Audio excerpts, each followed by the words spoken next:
Greetings. Welcome to In Conversation with Trevor, brought to you by Heart and Soul Broadcasting Services. I go beyond the headlines and beyond the sensational. Today I'm in conversation with my namesake, Bishop Trevor Manhanga, the senior pastor of Victory Tabernacle. If you enjoy this conversation, remember to subscribe, to like, and to share. Let's get down to some work.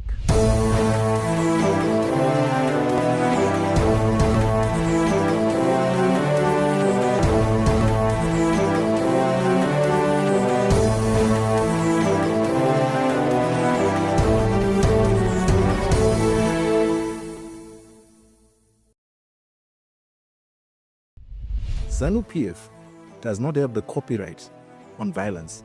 His greatest legacy would be if in 2028 he says, I've done my part.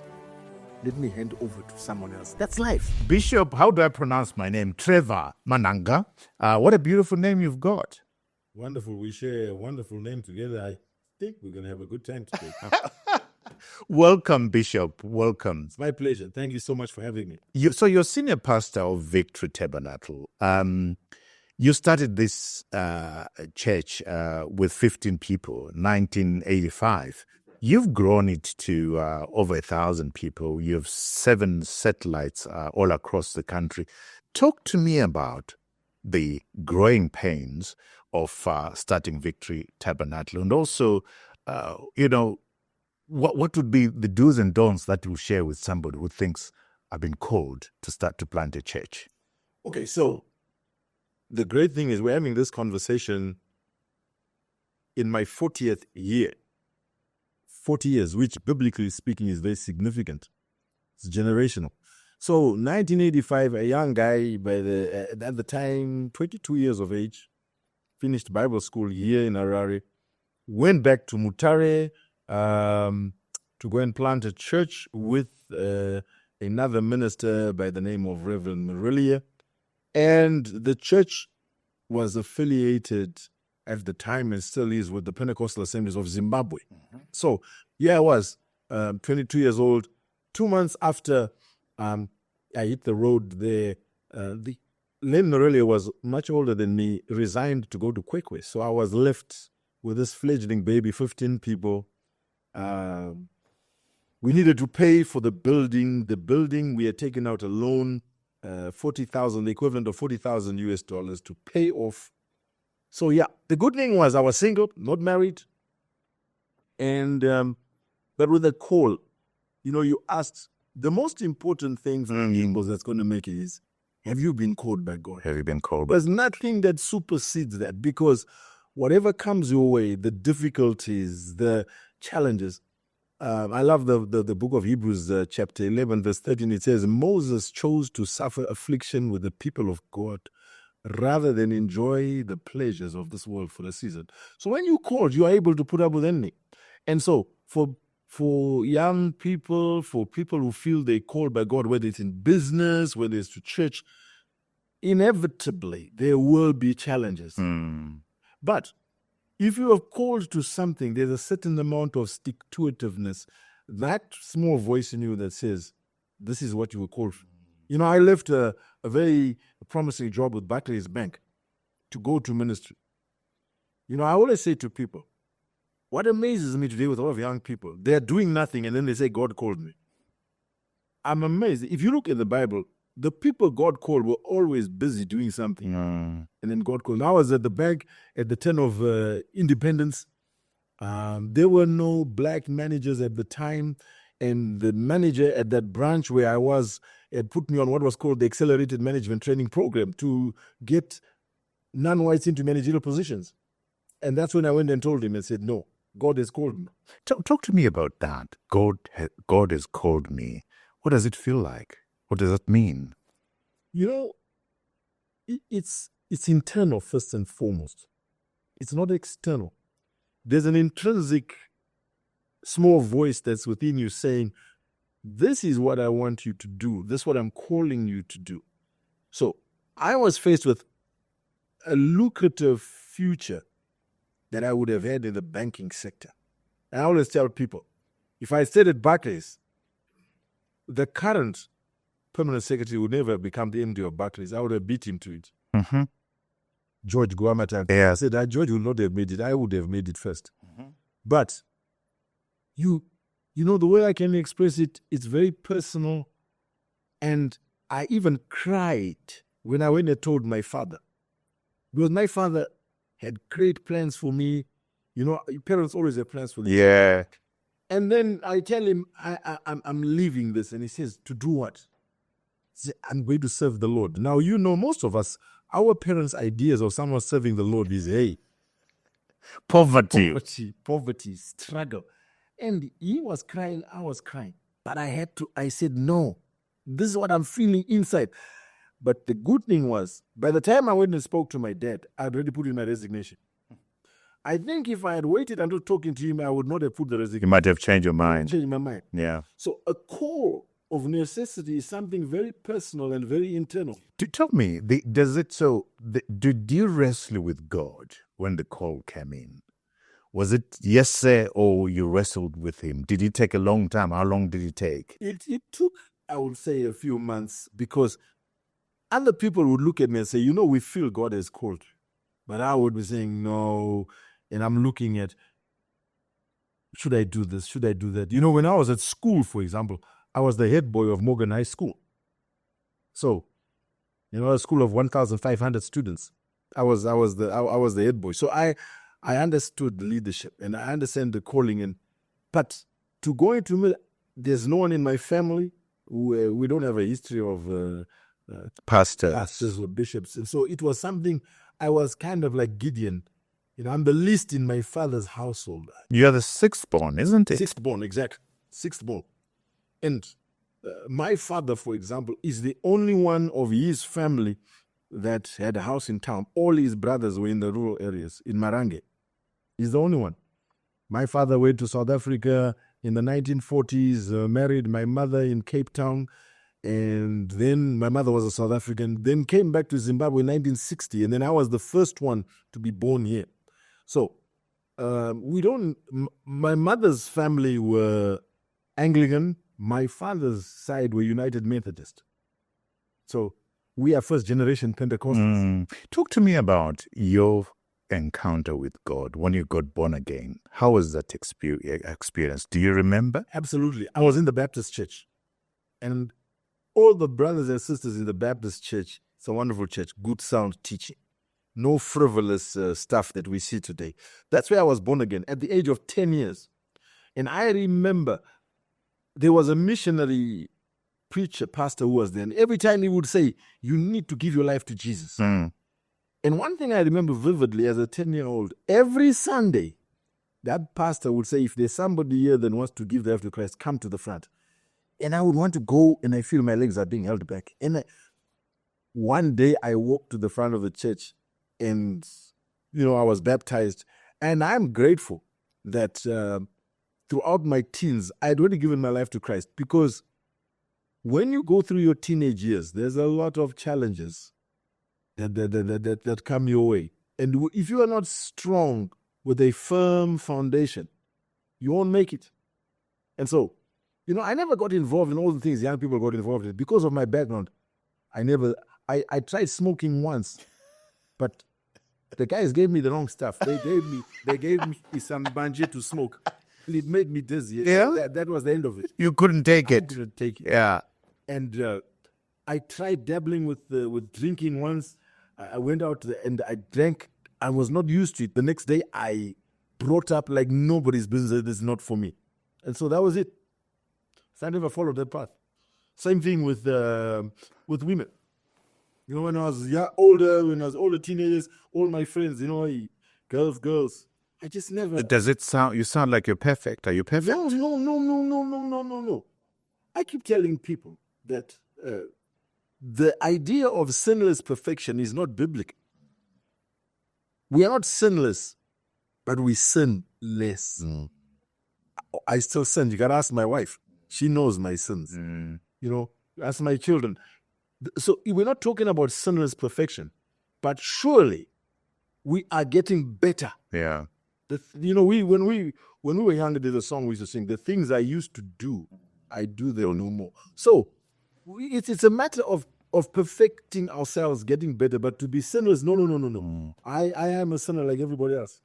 So tell me, you've grown this church, like I said, and you said when you started, the challenges about paying rent for the building when you left. Right. Talk to me about the challenges of being a Christian, of being a leader, growing this church to 7 satellites and more. What have been the hurdles for you? What are the learning moments, the teaching moments that you can share with people out there? Okay, number one, you've got to have what would I say? A compelling vision that will drive you to know where you want to go. Yeah. As Dr. Stephen Covey says in that book of his, which I've read, The 7 Habits of Highly Successful People. Begin with the end in mind. Where do you want to go? Now, I must say that while I pioneered and planted Victory, in 1997, I then became the bishop of all of our churches in Zimbabwe. Victory was one church. And obviously my brethren saw what I was doing and felt I could do that for the whole church. And so I became head of the church. Now, at the time, I can say there was no money. And I say this very clearly. One of the biggest hurdles is resources. Many young people are sent out there trying to do something with no resources. It's like sending somebody to war with no ammunition. You can have a desire, but there's a certain amount of resources that are needed. Then there is also some of the hurdles that I see many of my brethren not having.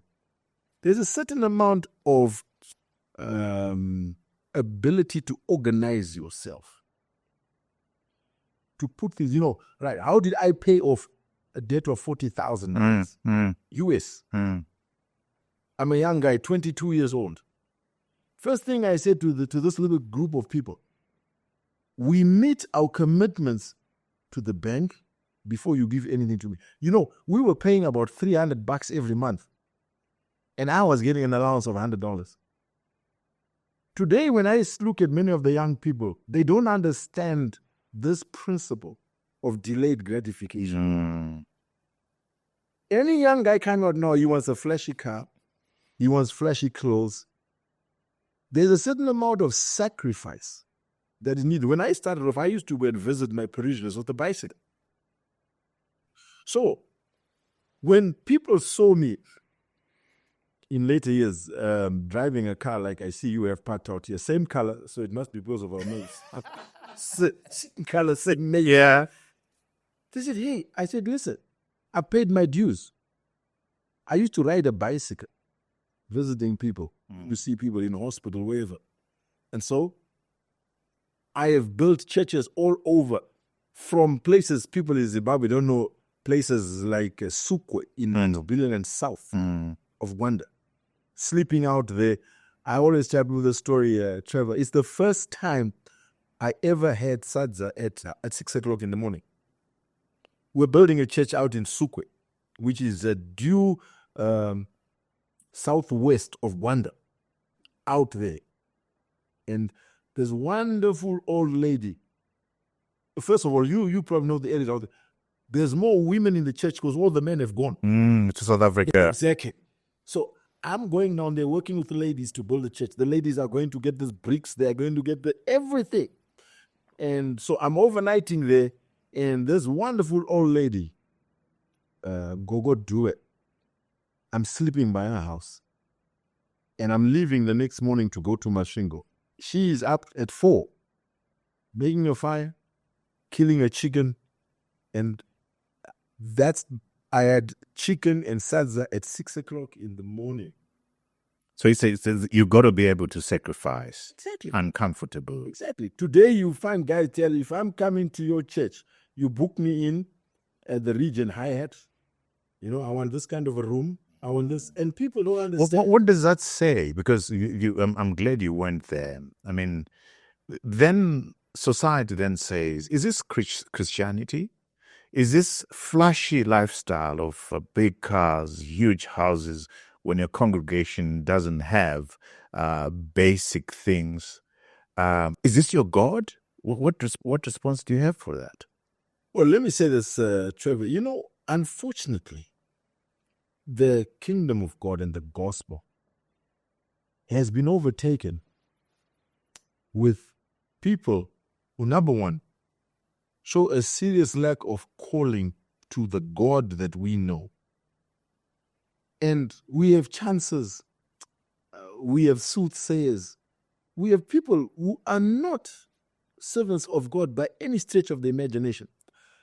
If we go back to when I started Victory, and then even when I was at POZ, one of my fundamental things was this: I must build God's house first.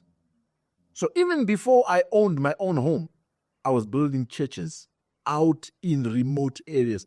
The church in Mutare, we were buying the church, and I didn't even have a home. So this ability to put the things of God first, but I learned a principle. When you put God first, He'll take care of you. And I've seen it. I'll stop you there. When you put God first, He'll take care of you. But you've already hinted that you were given a national responsibility as a church leader. And I want us to go to that place when we come back, which is the role of the church, and its interaction with politics, its interaction and its role in nation building. So we're going to go there when we come back. At home, don't go away. Join us after the break when we're going to and discuss the role of the church, the state, and politics, and what Bishop Manhanga's views are on that. So see you on the other side. What we had wanted Yeah. was for both Morgan and the president to be at that meeting. And I think that this is where Mugabe was not happy to be in the same space with Mugabe on the day.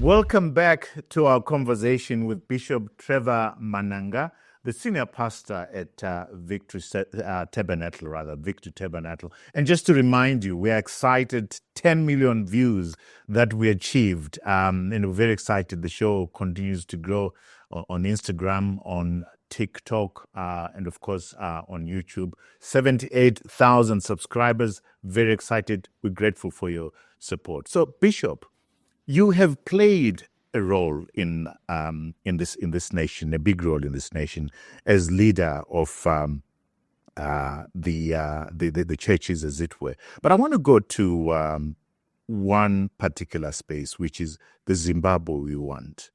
You were instrumental as chairman of the Zimbabwe Heads of Christian Denominations in putting together that document, which is a lot of people have been referring to that document. In the first instance, what were the key ingredients, the key issues that two or so issues that are contained in the Zimbabwe We Want? Okay, the Zimbabwe We Want was launched in 2006. It arose after the tumultuous period from 2000. The land reform, which led to the constitution being rejected. And I think it was the 2002 elections, which were very contentious. And so we sat down. The good thing was, we had what I would call a serendipitous moment. There were three church leaders, myself, Bishop Patrick Mutume, God bless that old man, he's gone to be with the Lord, he's left us now, and Bishop Patrick Bakare. So we had, and it's why I say it was serendipitous. We all happened to come from Mutare at that time, all living in Mutare. Bishop at the Catholic Church, and Bishop Mutume had been head of the Catholic Commission for Justice and Peace, and then Bishop Bakare had become the president or chairperson of the Zimbabwe Council of Churches, and I happened to be the president of the EFZ, So it was an aligning of the stars. Like I said, a moment of divine certainty. So we would be discussing as we would come together there in Mutare over a cup of tea as church leaders. What can we do in our nation? Look at what is happening. And because we were in these three different groupings, we had a wonderful relationship, the three of us. And we then took it to our separate groupings to say, what response can we have as a church? We don't just want to put things in the newspaper. We don't want to. And we said, let's start, and I want people to understand this, let's start engaging these politicians. Zimbabwe's problems. This was Robert Mugabe and Morgan Tsvangirai, the later. And you know what we did? We simply rocked up to Morgan's house in Strathaven. Today we want to talk to you. Very graciously, what are the issues in this country? And that developed a long-lasting, which I'll talk to you about, with Morgan Tsvangirai. Having met with him, we said, okay, we've heard from him. Let's go and see President Mugabe. It was a bit more difficult. The problem in Zimbabwe is that the occupant of Chancellor Avenue has got Gatekeepers who have interest and entrenched interest around them. And I want to tell you something. They will do all they can to prevent you from going to see number one. However, we managed to get to see number one. We went there, we must have been about 20 bishops from all churches. It was Africa Day, if I remember correctly. And President Mugabe graciously said, 10 a.m. in the morning. We went there. We were there from 10 a.m. until 5 p.m. President Mugabe took his own notes. He answered every question. And he ended this meeting by saying, you church leaders, what I don't want from you is to hear from you via Studio 7. If you've got issues, come and see me. So did you have the document at that time, No, the Zimbabwe We Want, or you're crafting the document? Now, that's why I'm saying. That now led us to say, okay, he's opened the door for us. What do we present to him? He said to us, come, I'll listen to you. So we then put together technical team from all those three bodies, comprising ZCC, EFZ, economics, agriculture, human rights, and they helped us craft this document. Now, even through the crafting of that document, it was not easy because we put people into the grassroots. And then, our government at the time, they're very sensitive when they find people going to the grassroots. So on the day we were releasing the document at the Catholic University along Airport Road, the president said he's not coming. Well, fortunately, in this process, we were always proactive. We felt we had nothing to hide. So we put a meeting, and we went and met with the DG of the President's office at that time, retired Brigadier General Habitan Bonyongwe. I said, here we are. This is what we are doing. If you hear there are people out there, it's us. We are soliciting. Then the DG said, okay, that's fine, Bishop, that's fine. I will now give you, just look how all this works. I will give you Moyo. Any issues, come and see Moyo, who later became the DG who has just been fired. So we worked with him throughout this process. We are here. If there's any people... So why did the president decide not to attend? I don't know what info he had got. So let's fast forward. You got the document. Did you then present it to Morgan? We present it to the president? What we had wanted was for both Morgan and the president to be at that meeting. And I think that this is where Mugabe was not happy to be in the same space with Morgan on the day. So anyway, we managed to, on the very morning, I had to go to the Red Brick Building, speak to Moyo, so that we could get the president to come. But Tsvangirai never came. But we gave both of them What were their responses to the document? At the time, Morgan Tsvangirai was very receptive because he felt this document was a way forward. It was presenting the country. If we followed the tenets of the document, President Mugabe, whilst he had given us The go-ahead. good, but he was still a bit cagey as to what would be the end result. Because I think he was being fed this narrative that the churches were regime change agents. And what the churches would do, this was a Trojan horse to bring in something which ultimately, now from there, things didn't get any better. Right? Then, which year was it? I am laughing, but this is so sad. This is something beautiful for the nation, but the hurdles that you're experiencing from both sides are mind-blowing.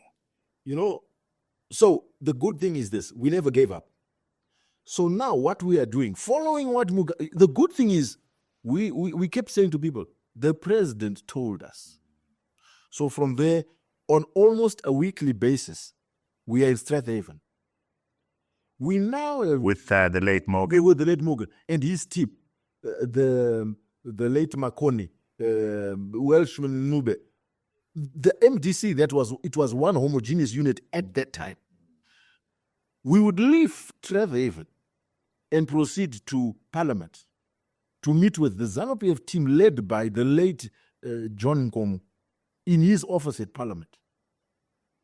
The president had now given us John Nkomo to flesh out. Now, this is interesting. I don't know how many weeks it took. We are going and we are writing down and they say, okay, go back and tell them we don't want this and we are going back. Eventually, we came out with about 5 key areas. Which are those? Constitution, Mm-hmm. Rule of law, Mm-hmm. the economy, human rights, and I think the land issue. Those were the 5 major issues, right? And there's agreement on those issues. There's now agreement. Now, the Speaker of Parliament says, all right, let me now take this to my principal. And would you believe it? We don't hear anything back. This side, they are waiting. Because now we are saying, this is where we can... The opposition is waiting. Wait. Yeah. Things don't get any better. So what do? We then say, no, we can't let this thing Die. And the tension continues. We then start a movement or around, let's meet ambassadors. Mm-hmm. So we You're selling the document, is it? selling the document, we're selling our way forward and saying our kind. So we're meeting with the US ambassador. We meet with the British ambassador. We meet with all SADC ambassadors here. But particularly, obviously, Britain because of the land issue and being the former colonial master. The US because the US is the US, right? And then we always believed, and we were shown later on that SADC is the key. So one of the SADC ambassadors at the time, General Mbita, I think his name was, Hashim of Tanzania, very, very cerebral man and a key man. He worked with the liberation fighters of Zimbabwe during the liberation war in Tanzania, Hashim Mbita. And he said, I know your issues. Thank you, pastors. I'll catch you up a meeting with President Ncube, who was at the time president, the chairman of SADC. So, to cut a long story short, we went to see, first of all, the Malawi president.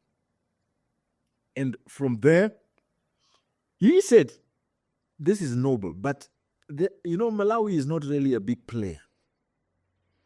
We can speak, but we are not a real big player. You guys know who the real players are in SADC. I'll push you to fast forward. How did you make a break as far as the document is concerned? We made a break through the Mozambique embassy here, going to see President Chisano. We felt that President Chisano... So you've got to go around to meet to put this document before your president. To say what's happening to these issues that can bring our country to... So we know that because Mozambique was a key player. Yeah. So we go and see President Chisango, and a very quiet man, Very humble man. very humble man. We meet him at State House in Maputo, and we sell the idea that he needs to speak to President Mugabe. He says, he gives us the entire history of how they had to coerce our liberation forces to go for the Lancaster. He gives us everything. He says, okay, I will call President Mugabe. I'm going to invite him here to Maputo. We spend a weekend together. Let me see if I can move this process. But I'm also going to be communicating with President Mbeki, because he needs to know. But South Africa is a key player in all this. We said, that's fine. So we'll leave Maputo, come back to Zimbabwe. The very next day, the South African ambassador calls us. President Mbeki wants to see you. So when you look back, I'm going to fast forward because of time. When you look back, the time invested in this document, is this document still relevant? Point number one. Point number two, are there lessons for us right now where we are as a nation from this process and from this document? To answer your question, very relevant. The document is a living document. It is still there. Yes, time has moved forward, but the tenets of the document remain, because many of them are still unanswered. And we are still having challenges in Zimbabwe right now. One of the things that document tried to answer was this issue of continually fighting over elections. So the lessons, you see, the lessons from there for where we are now as a nation, from the Zimbabwe We Want document, and the process that you got in there, you're rightly pointing out, we've never had an election that is not contested. What is wrong with us? What are the key issues that stop us from finding each other and finding a solution out of our political problems? You have raised a very important issue, Trevor. And my next comment is not directed at any political organization in Zimbabwe. You said it correctly. What's wrong with us?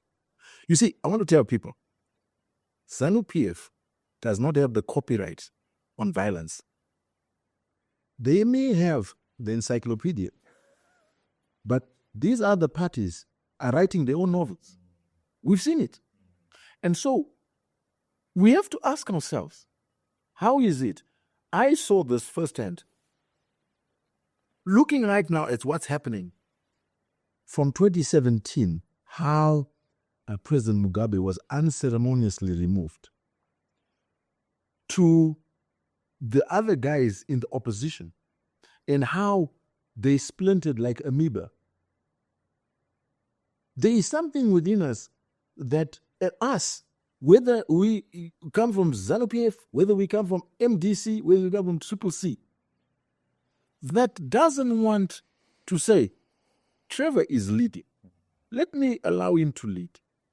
And should I get the opportunity to lead, it will be my turn. We seem to be, whether in power or in opposition. And by the way, I don't really like the term opposition. I would prefer us to use the term alternative. I'm not opposing you.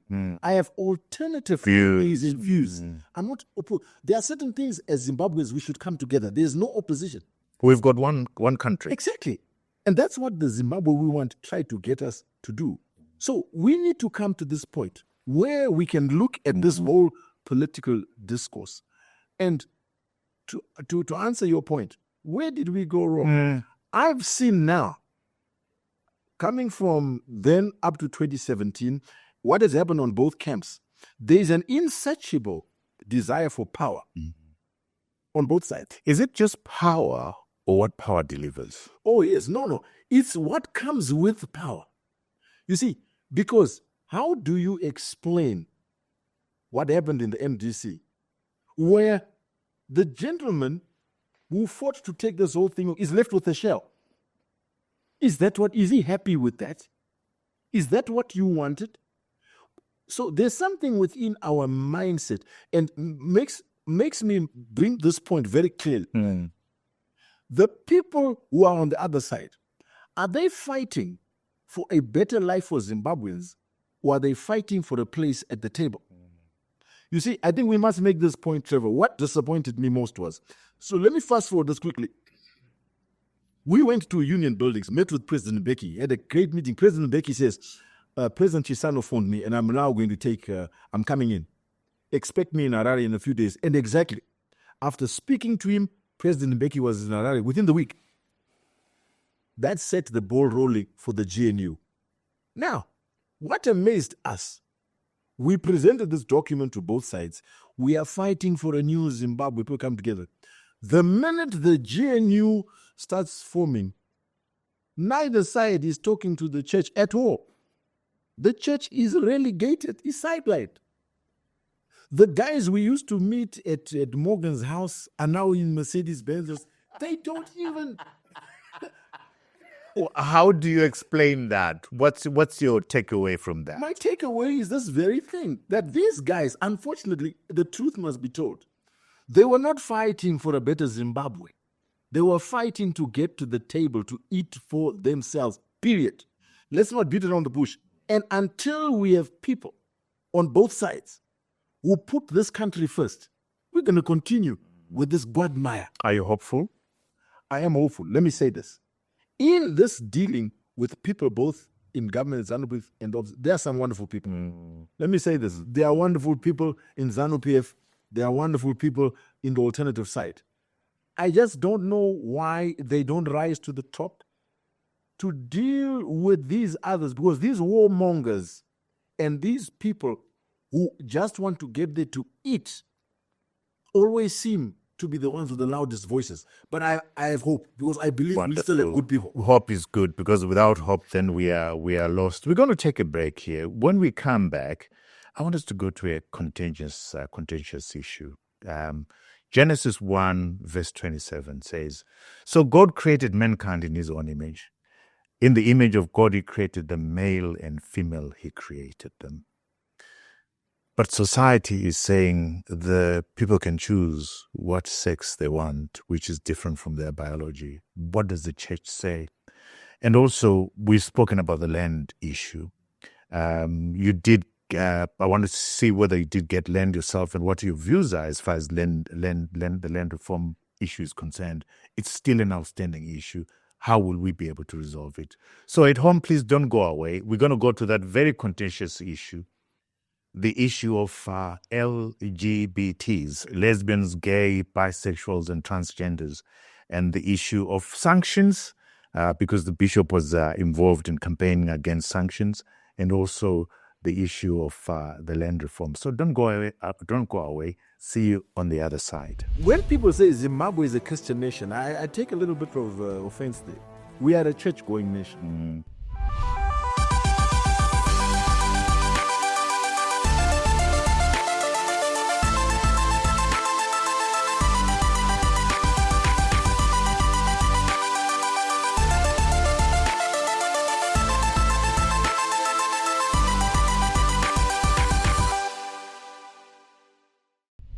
Welcome back to our conversation with Bishop Trevor Manhanga, the senior pastor at Victory Tabernacle. Bishop, I have to ask you, what will it take to change this nation? If people like you, including Bishop Sebastian Bakare, Bishop Patrick Mutume, and yourself, get together, work to try and create the GNU in 2009, and nothing happens. Our country's in a mess. See where we are at the present moment. There's no opposition to talk about. The corruption within the ruling party stinks to high heaven. What should happen for this nation to change? Being believers, we must not rule out the hand of God. We in the Zimbabwe We Want, the first thing he said, we acknowledge the sovereignty of God over this nation. Now, there is a disconcerting fact, Trevor, that we find. If you speak to so many Zimbabweans, even ZANU-PF, MDC, they go to church. This is the amazing thing. So when people say Zimbabwe is a Christian nation, I take a little bit of offense there. We are a church-going nation. Now, we need to start taking what we hear on a Sunday or wherever Practice it. and practice it. Because I cannot say Pastor Ncube when I'm a child of God. I cannot do that. Because you are made in the image of God. You are my brother. I may disagree with you. But to take your life, and this is what Zimbabweans must understand, all the politicians. You see, we just witnessed this week at a funeral. Was it in Budiriro or Glenview there? People start fighting at a funeral. Now, you see, this is where, and when we came out of the Zimbabwe We Want, we said, people said, we want to practice tolerance. No. We need to go to a higher virtue than tolerance. It is acceptance. I don't want to accept you, Trevor. I don't want to I tolerate you. I must accept you. Now, once I accept you, you're a different tribe, but I accept that. You're a different color, I accept that. You have different political persuasions, I accept it. It's okay. It's okay. Yeah. Now, that's where we need to get to. And I believe there are people, having had, I've had close interaction with people in the ruling party. I've had close interaction with people on the other side. There are people of that caliber. My prayer is that we can have more such people who put the country first and begin to realize that when we go and meet our Maker, there is no political affiliation in the graveyard. We're all the same. God will not want to see your party card. Correct. And so I have hope. But it also takes people like you and me to start doing something. The idea that we have outsourced political activity to certain actors must stop. But I must push back, Bishop. What about, you've just mentioned an issue now of a fight at a funeral. That's down at the grassroots level. Right. This poison has gone down to the grassroots levels. I say to people that I have seen violence and bad behavior where people don't know what party they are in. There's something in us. So something in the person in Makukoba, the person in Mbare and Mavuku. What has happened to us? Have we been so affected by this bad leadership that we've changed from who we were? Right. So here, I think we cannot only put the blame on the political leaders. Us as church leaders. All these people are going to church on a Sunday. What are we teaching them? What are they grasping? And I say this, unfortunately, a divided church cannot unite a divided nation. A broken church cannot bring healing to a broken nation. And that's the problem. Churches are divided. Churches are broken. A church that lacks integrity cannot preach about integrity to the politicians. And Wow. this is happening. This is happening. And unfortunately, we then say at the grassroots, because these people come, what do they see? If somebody comes to my church and what he sees is duplicity, we have church leaders selling lipstick and telling people that this lipstick is so powerful that it will change your blood pressure and things. People buy it. Exactly. Why? Why? Here it is. Because we leave our brains outside the church when we go to church. So the church is full of zombies. Instead of having people who can intellectually engage us in church and say, no, That's wrong. that's wrong. That's not what the Bible That's says. not the Bible. In fact, people don't even go with the Bible. Yes, Papa. Go deeper, Papa. How can you go deeper with shallow people? It's an anomaly. And so, whilst the politicians are doing that, we as church leaders have got to look at ourselves. What are we teaching our people at the grassroots to bring unity, to bring healing to people at that level? Wow. I'm going to take you to perhaps a controversial sport now. You received land during the land reform where there was controversy around. Yes. Talk to me about that whole process. I mean, what I found disagreeable with the entire land reforms thing is you can't argue against the majority of the people getting the land for as long as they're going to farm that land and that land be productive. Point number one. Point number two, I found it sad that certain people had to lose their blood for the land to be transferred. You were a beneficiary yourself. Talk to me about the learnings from the process that you got this land, where we are now. Has the land reform been resolved? I'm glad that we agree, and most Zimbabweans agree. The land issue is why people went to war, why people died. Unfortunately, there is so much controversy over the land issue. Right. So here we are. One of the issues in the Zimbabwe We Want is the issue of land.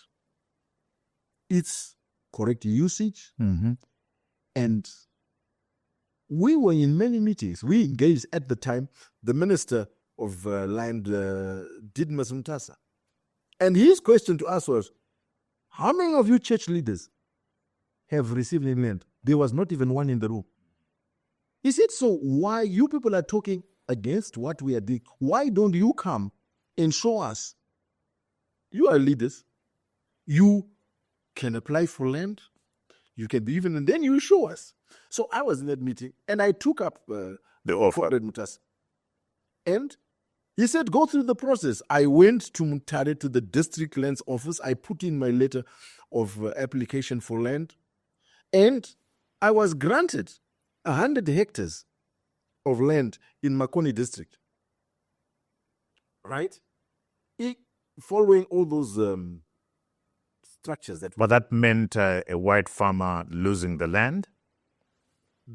I was given 100 hectares. And this is where, you see, there's so much lies and fake news. Yeah, let's get to the truth. Let's get to the truth.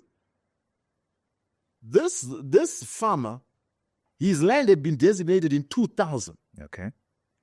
We are now talking about 2017, right?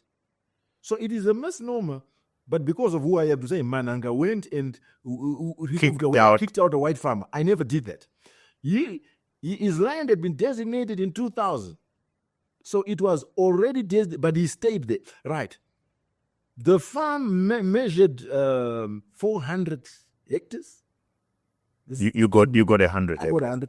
Chief Tandy was given 200 hectares because it's right in his area, Chief Tandy. And the other portion, 100 hectares, was given to small-scale holders on that farm. Right. So that's how it was parceled out. I went there. The farmer was there. I went to introduce myself. I said, I've got this offer letter.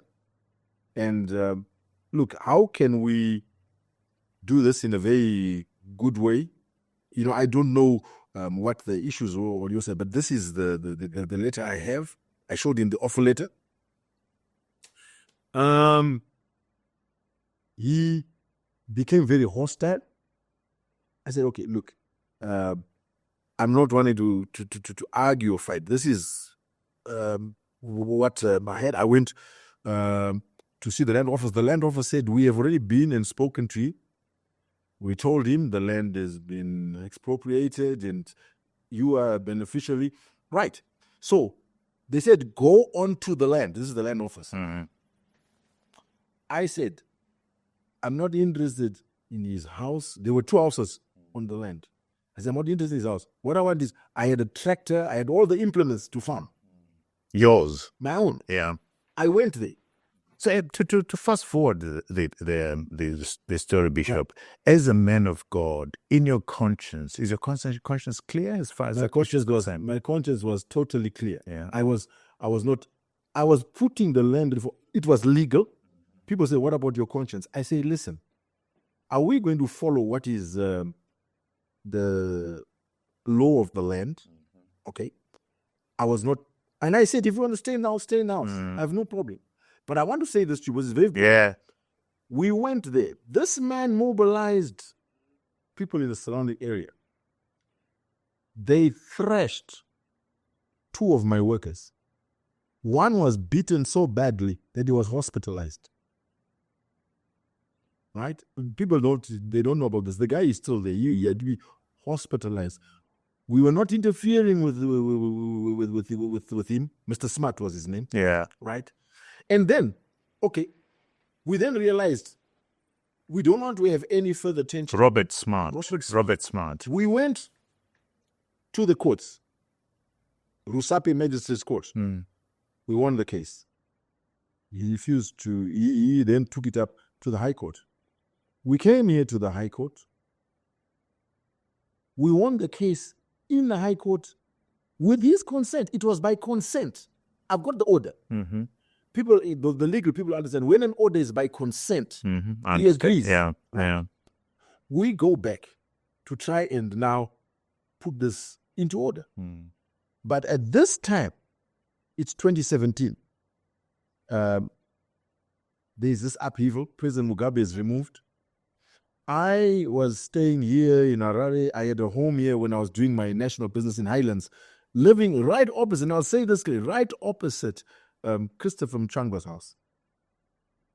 One day I'm driving home. When all this is going on, who do I see by Christopher Nchanga's gate? Robert Smart and his son. Going to Christopher Nchanga's house. So I stop and say, but you are beating up my guys. What do you want here? Next thing, some guys arrive in a double cab, looks like security agents, and they accost me and tell me I'm saying, but I don't understand this. Anyway, I leave this what's going on. They go into Christopher Nchanga's house in Highlands. That's Robert Smart. That's Robert Smart and his son. The very week, Christopher Nchanга, his wife at the time was the resident minister in Manicaland, or she was coming in as the resident minister. Outside the offices there at a place called Mikkels Park, Christopher Nchanga is there with his wife. They are introducing his wife and all the people are there. And to my surprise, Robert Smart and his son are there. What do you think is happening? I'm looking at this and asking myself that very question. What is happening here? And what answer do you have? I've come to my own answer because the next thing was my workers were on. Now, Smart had been now moved off by the message of court. You're taken over. I was now moving my things onto the farm. Then we have these guys coming, military guys with... So are you on the farm? No, I'm not. You've been kicked out? Yes. And Smart was put back on the land. Wow. People don't know. Smart was put back on the land. Wow. That's a first year. That's fascinating. Absolutely. So you've lost the land again. I've got a court order. So Robert Smart is farming on that land. Robert is now passed away, but his son is back on the farm. I've got an offer letter and a court order. But listen. So this is the thing, Bishop. Are we going... Is the land issue going to be resolved through this, where you give a blank check to politicians to do with the land as they please, to give to Trevor, then take away and give it? So we are not solving this issue. No, we're not, because we fought, as these guys like to tell us, we fought to get land fine. When a landowner can come to your house in the pitch of night, and then the next thing is given back the same piece of land. Now, I have no problem because I wanted to prove that land reform can work. Sadly, I have an offer letter. I have a court order. It doesn't work. That's what it says. No, it doesn't. I'm not on the land. We're going to leave that issue. I think our viewers are very smart and intelligent, and they're going to make their conclusions there. Let's go to this issue before we... for me, it's very, very important. Which is the issue of what position is the church, should the church be taking vis-a-vis the lesbian, gay, bisexual, and transgender issue. There are certain powers that say, if you don't do A, B, C, D, we're not going to support you and that kind of stuff. What position should the church be taking? What position should Africa be taking, if any position at all? The church and indeed Africa must be very firm on this issue. I'll categorically state this. One, on biblical grounds, we cannot be seen to be siding with the LBTQFZ, whatever they call themselves, line of thinking. One, on biblical grounds. Two, on cultural grounds. It's not part of us. We say that God is sovereign. We say we have norms and values. Homosexuality, transgender do not align with our values. We must rebuff this and reject it no matter what the cost. Now, it's very simple. We can make it on our own. We've got enough resources to back ourselves up. Some people push back, Bishop, and say, but there were gays and lesbians in your culture before the colonialists came in. What's your defense? Just because there were gays and lesbians doesn't mean that they were accepted and it's an acceptable lifestyle. That's what we are saying. Now, I think we are not saying we are going to kill them. What we are saying is, what you do in your private life, at least, well, that's what I say. I'm not coming into your bedroom to see what you're doing. But to push for the same rights, marriage rights, adoption rights that people have. I like Donald Trump, what he's doing. Donald Trump has come in and he said there are only two genders, male and female, full stop. Okay, we'll stop it there. Let's go to the other issue that you've campaigned against, sanctions. As you sit here, what's your sense about where the sanctions are? And I want you to push back on this. There's certain things that those that are campaigning for sanctions, you look and say, we're being asked to do things which we should be doing ourselves. Respect for human rights, elections that are free and fair, making sure that there's economic prosperity and equality, that there isn't one class of people that are benefiting from our independence. Why should it take the West to tell us to do the right things instead of us doing the right things without the sanctions? Do you want to push back on that? Right. Sanctions come in two ways. Externally imposed sanctions and internally imposed. I think both are equally destructive to Zimbabwe. However, there's not much we can do to change people's perceptions from outside. When I talk about the internal, corruption is not an external matter. And the corruption that we are seeing is imposing a sanction on ourselves. It is depriving our kids of a future. It is making sure we have no medication in our hospital. That is internally. Don't tell me that we don't have money because of external sanctions. But you ride around and see the cars we have in this country. You see the large people are living. See the mansions which are being built. So, I do not for one moment say that external sanctions don't exist. They do. And ask the bankers. They have affected us. There's no two ways about us. But even if we put those aside, we could have done much if we pulled together, dealt with the epidemic which is raging in us, which is the looting and corruption around us. Let's take an example. What gives the new leader, the military leader in Burkina Faso, Traore, how is he able to repay a $4 billion loan without any external funding from his own people? Do a quick comparison between Burkina Faso and Zimbabwe. Are you telling me that we don't have the wherewithal in this country to surpass? You see, let me give you an example, Trevor. We are our own worst enemies. If Ian Smith survived external sanctions with that band of 200,000 white people, why can't we survive external sanctions with 10 million of our own people working together? What's the answer? The answer is we've got to deal with corruption. We have got to be honest with each other. We have got to live within our means. You see, just on the way here today, I was reading. Right. I've been following this whole thing about stamping out Corruption. smuggling. Oh, right. Smuggling. And they said in the paper, we have managed to seize $2 million worth of goods there in our warehouses. Okay, fine. You've managed to seize $2 million worth of goods from small-scale people. Then I read today, there is a mining company something chrome fields or something. It's there. This is not Makua. It's there. They have been granted a rebate of duty for the entire year. They will not pay duty on 13 million liters of diesel. 13 million liters of diesel coming in duty-free for energy projects. Energy. For your viewers, Brother Trevor, 13 million liters equates to 359 tankers. It's almost a tanker a day. I'd love to see the energy that's going to be generated by that diesel. I'd love to see that.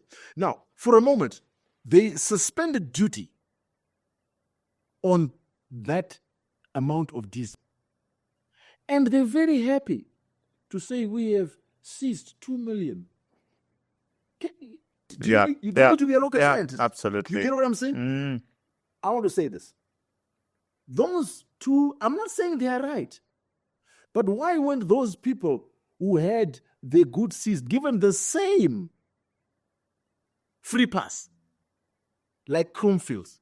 Those people, for the most part, who are bringing in those goods who seized are trying to put these kids in school. They are trying to meet their medical bills. I'm saying that's not right. And I'm not, look, Trevor, I live in Mutare. And I know that this is not something that many people want to talk about. It is a known thing. There is a road in Burma Valley whereby trucks come through and evade the border. Not the poor person. No. These are the rich people. This is rich people. The used clothing industry in Zimbabwe is a multi-million-dollar industry, and it comes through. It's not the small people that are No, doing it's not the that. small people. It's big trucks. The road is there. I've spoken to law enforcement in Mutare. They said, Bishop, we can't touch those people. We know who they are, but we can't touch them. So I'm saying, if we want to put clamps on these people who are coming with small little bags and they're selling in little tuck shops, why are we allowing the big people to get away with Selective application Thank of you. the law. All- Selective Exactly. application. So we can deal with our internal sanctions. Yeah. We can. Absolutely. Bishop, you and I could go on and on. I mean, there's so much to talk about. I've enjoyed this conversation, but I've been hurt because you clearly the solutions are there. You've been part of the conversations that led to the GNU, Right. the conversations that led to this beautiful document that is still sitting gathering dust. So it is possible that on our own, united, we could find the solutions to the problems that bedevil this nation if we are able to find each other. I think that's the thing. So thank you, Bishop, for coming through and being so outspoken. You've been very outspoken. Thank you so much for the courage. In this country, it's not easy to be outspoken. A lot of people are afraid, but you've spoken the truth. Thank you so much. If you don't mind, before I go, just a word. There's a little book written. I came across this book when I was in Kenya speaking several years ago. It's called Hope for Africa and What the Church Can Do. That transformed my thinking. We can do something. Hope for Africa and what the church By can. Professor George Kinoti. The second thing that has shaped me was the 2 meetings I had with the late President Mugabe after he was no longer president. I came out of those 2 meetings with the late president, and I said to myself, we don't need to go this way again. President Mugabe was a broken man. He was a hurt man. And as you were sitting there, I conversed with him. And I said to myself, this is not the way a statesman, somebody who's given leadership, should go. And from there, I personally learned we need to go at the right time, which led to me, after 27 years and at the age of 59, 58, stepping down from being the bishop of our church and saying, let somebody else take over. Because there's life outside of political, religious office. And I'll say this. This is where the church also makes a mistake. The church doesn't do transitions very well. Look at the mess in the church when the key man or woman leaves. We in the church, unfortunately, have made the church a family issue, a regional issue, A personal a business. personal business. And having sat with President Mugabe, I'm saying this to all future leaders. Step out of office at the right time. There is a right time. Live your final years with dignity. And there is life outside of office. And if we can do that, and when I see us going the same way, There's a 2030 changing of the constitution that those around President Mnangagwa are talking about. What's your view on that? President Mnangagwa should dismiss these people with the contempt they deserve. His greatest legacy would be if in 2028 he says, I've done my part. Let me hand over to someone else. That's life. You can't do everything yourself. We set the table, somebody else comes and eats the food. But that's life. And that's leadership. And if we do that, this country has a chance. Bishop, wow. Thank you so much for your candid views. I was going to ask you about books, but you've already mentioned a very important book, yeah? Any other book that you want to share with our viewers out there? Robert Maxwell, you say? Robert Maxwell, Yeah. Failing Forward. Mhm. Tremendous book. I have enjoyed. You mentioned Stephen Covey? Stephen Covey, The 7 Habits of Highly Successful People. Yeah. Rick Warren. Mm. Purpose-Driven Oh, Church. what a book. Oh man, what a book. Okay. Purpose-driven church and a purpose-driven life. Exactly. Yeah. You read the two. It's Yeah. just- and the last one, another very small one. Malcolm Gladwell. The Tipping Point. Tipping point. It showed me that in small ways you can make a difference. Although Malcolm Gladwell has written a book, Revenge of the Tipping Point. Oh. He's rethinking the tipping point, but still, it doesn't change the bigger issue. Yes. Bishop, thank you so much. Thank you for creating the time and coming over here. Thank you for being outspoken. Zimbabwe needs people like you. My compatriots is so good. Thank you so much for the opportunity. Thank you. It's Thank been a you. blessing. Allow me to turn now to our viewers, Bishop, who are all over the world, to say again, thank you. 10 million views, we don't take you for granted. We enjoy your support. We love your support. 78,000 subscribers, 100,000 subscribers. Here we come. Thank you so much. Remember, we are a weekly show. We are out every Monday morning, 7 a.m. Central African time. So to ensure you don't miss out on any of these quality conversations like the one I've had with my namesake here, please do go under this video, click and subscribe, like and share. We've gone a step further by the way, created podcasts for your listening pleasure. Go to our podcast, which we have a link under this video for your listening pleasure. Until next time, cheers to you all.